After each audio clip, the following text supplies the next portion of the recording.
बिस्मिल्लाहिर्रहमानिर्रहीम। अस्सलाम वालेकुम। आप देख रहे हैं यूट्यूब चैनल आम सी बातें। इमरान खान की मोहब्बत में रास्ते बंद करना जायज़ हो गया। तहरीक लब्बैक पर तनकीद करने वाले अब कहाँ गए हैं, इस वीडियो में हम इसी के मुतालिक बात करेंगे।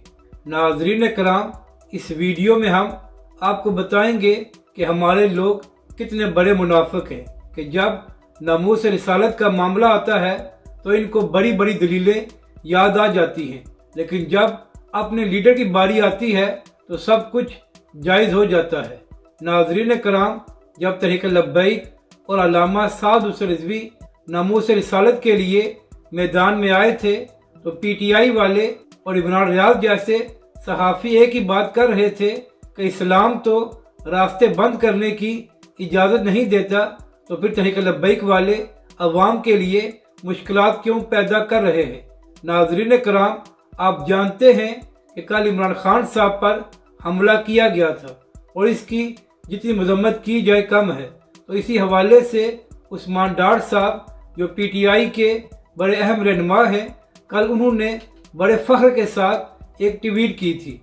उस्मान डार साहब फरमा रहे थे कि इमरान खान पर कातलाना हमले के बाद सियालकोट की तमाम बड़ी शाहराहों को बंद कर दिया गया है और इसके अलावा अंदरूनी और खारजी रास्ते भी बंद हैं।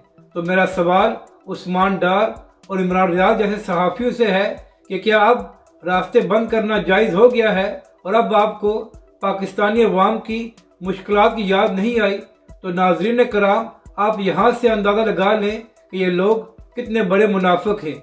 जब तहरीक लब्बैक वाले नामूस रिसालत के लिए बाहर आए थे तो इनको बड़ी फिक्र हो रही थी, लेकिन जब इमरान खान पर हमला हुआ है तो इनके लिए रास्ते बंद करना जायज़ हो गया है और किसी को अपने भाषण याद नहीं रहे।